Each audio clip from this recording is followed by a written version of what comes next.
ॐ शुक्लाम्भरधरं विष्णुं शशिवर्णं चतुर्भुजं प्रसन्नवदनं ध्याये सर्वविघ्नोपशान्तये।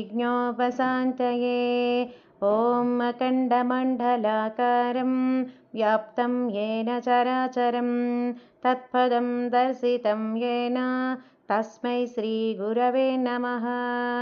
ॐ कृष्णं कमलपत्राक्षं पुण्यश्रवणकीर्तनं वासुदेवं जगद्योनिं नौमि नारायणं हरिम्।